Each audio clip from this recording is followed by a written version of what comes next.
Guys உண்மை உறக்க சொல்லும் நான் உங்கள் ஃபிட்னஸ் சரா. ஈரோடு மாரத்தான் 32 கிலோமீட்டர் ஈவெண்ட்டுக்கு ஒரு நல்ல ஷூ வாங்கணும்னு சொல்லி நேற்று டெக்கத்லானில் போய் ஷூ பர்ச்சேஸ் பண்ணியாச்சு.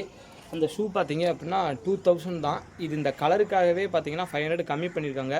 இந்த மாடல் ஷூ வந்து 2500 கிப்ரனில் JF 190.1 சொல்லி இந்த ஷூ மாடலு. இது வந்து பார்த்தீங்க அப்படின்னா நமக்கு இந்த கலருக்காகவே ஒரு 500 லெஸ் பண்ணதால் 2000 நான் பர்ச்சேஸ் பண்ணேன்.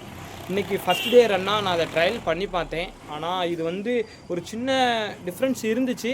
ஆனால் இது கிரவுண்டுக்கு நல்லா இருக்கும் போல இருக்குது. நான் ரோட்டில் தான் போட்டு ரன் பண்ணி பார்த்தேன். கிரவுண்டில் கிரிப் இருக்கிறதால நல்லா இருக்குதுன்னு நினைக்கிறேன். ஆனால் இது ரொம்ப ஸ்டிஃப் இல்லை. எனக்கு இந்த ஈரோடு மாரத்தானுக்கு இதை வச்சு நான் பெர்ஃபார்மன்ஸ் பண்ணால் எனக்கு அவ்வளோ பெஸ்ட்டாக ரன் பண்ண மாதிரி ஃபீல் ஆகலை.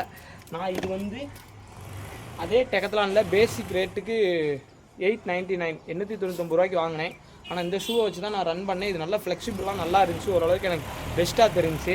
அதனால இந்த புது ஷூவை வச்சு நான் இனி ரன் பண்ண முடியாது. நேற்று டெக்கத்லானில் பார்த்தீங்க அப்படின்னா இந்த மசாஜ் ரோலர் ஒன்று வாங்கினேன். இது லெக் இதுக்கெலாம் வந்து கொஞ்சம் நல்ல ரிலீஃப் கொடுக்கும். அடுத்து ரெசிஸ்டன்ட் பேண்ட் ஒன்று வாங்கினேன். இது எல்லாமே டெக்கத்லானில் வாங்கினதான். டெக்கத்லான் ப்ராடக்ட் எல்லாமே ரொம்ப நல்லாயிருக்கும். நானும் பார்த்தீங்கன்னா 6-7 வருஷத்துக்கு முன்னாடி இருந்து பெங்களூரில் ட்ரெயினராக இருக்கப்போ டெக்கத்லானில் தான் சின்ன இந்த மாதிரி திங்ஸ்லாம் பர்ச்சேஸ் பண்ணுவேன். ரொம்ப நல்லா இருக்குது. ஓகே கைஸ், நீங்களே ஏதாவது புது ஷூ வாங்கி அது உங்களோட அனுபவம் எப்படி இருந்துச்சுன்னு கமெண்ட்டில் சொல்லுங்கள். என் கூட ஷேர் பண்ணிங்க. உண்மை உறக்க சொல்லுவோம். நான் உங்கள் ஃபிட்னஸ் சரா. Thank you guys.